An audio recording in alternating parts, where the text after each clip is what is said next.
I would like to thank Chair of our Cobourg Police Services Board, Mr. Dean Pepper, for attending. Dean is always very supportive of our members and our service and our actions. Also, Councillor Burkett for making time in today's event. It's obviously not something we do every day, but something that I feel, based on what had occurred Friday evening, was worthy to come together.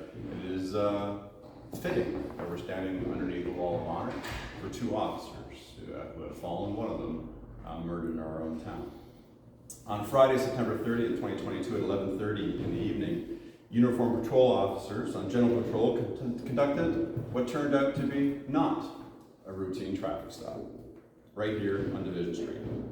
Subsequent investigation revealed that the vehicle's passenger provided a false name, false date of birth, and was in breach of his current release conditions.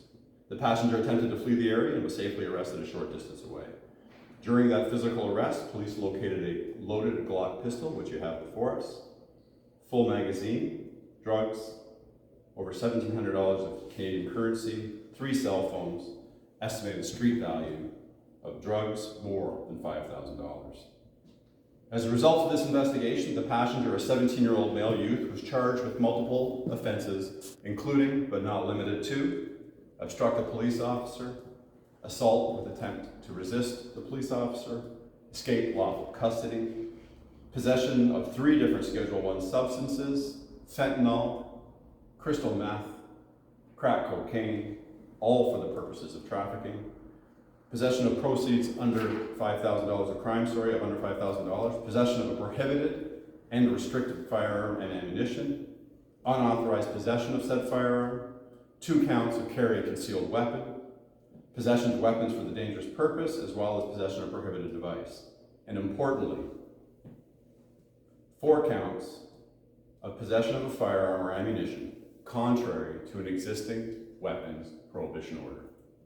The driver, a 42-year-old from Trenton, was charged with multiple offenses, including but not limited to knowledge of an unauthorized firearm in a vehicle, failed to comply with probation order.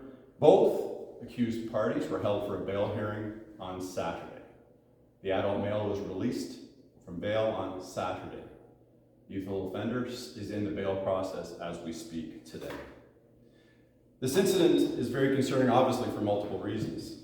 Violent criminal activity knows no boundaries, and this most recent arrest speaks to the danger that the police face in doing this kind of work, ultimately in keeping our community safe. If not for the extraordinary police work of our frontline officers this past Friday night, we could have once again awoken to another gun-related tragedy in Ontario. I cannot be prouder of the officers' professionalism and commitment to keeping the town of Cobourg, our residents and visitors, safe. Obviously, the person who was arrested was not authorized to have this firearm. Our criminal investigative team is currently working with provincial authorities to try to determine the guns, where this gun came from, who may own it, and why it ended up here in Cobourg. As we heard not only 2 weeks ago from Chief Tanner of the Halton Regional Police Service, the issue of crime guns must be addressed, and it must be addressed now. Chief Tanner indicated that in Ontario, when it comes to crime handguns, and it was a handgun that was seized Friday night, close to 90% of those handguns can and are traced back to their origin in the United States. Let's do something about that. Furthermore, and I've said it before and I repeat it here today, I support 100% the gradual lateral approach to release conditions for people charged with criminal offenses. For most people, this latter approach works. This is an example where collectively we need a different solution. This is not safe, and this is not acceptable. In conclusion, I reiterate the great work of the women and men of law enforcement do each and every day across Ontario and across this country.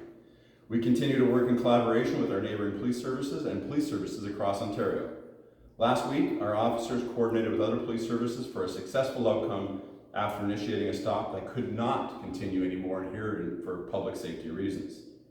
Thanks to this ongoing coordinated approach between services, the people who fled our officers were arrested a short time later in Durham Region for multiple driving offenses and more drug offenses.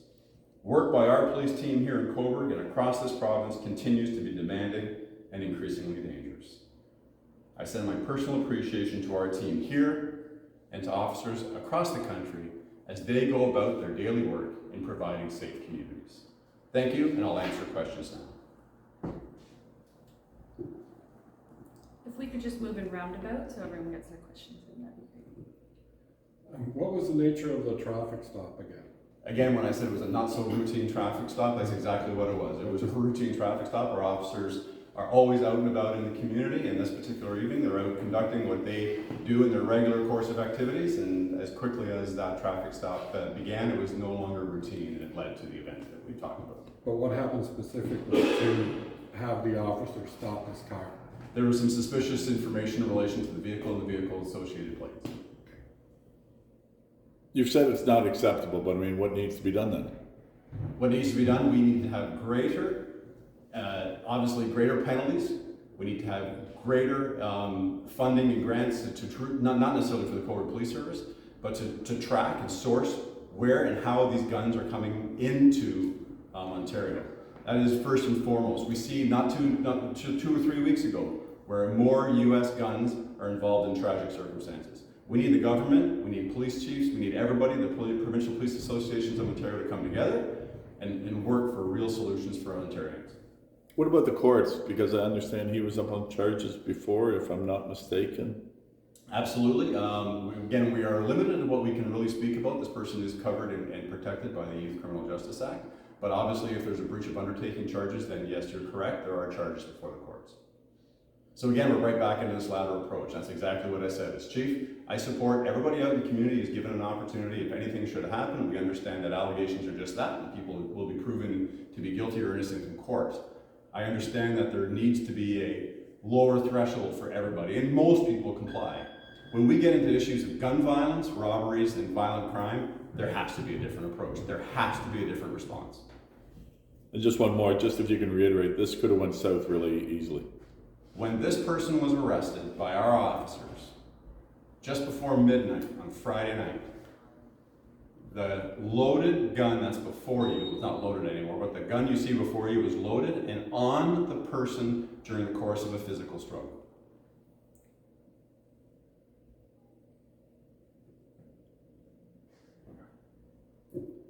Anything else?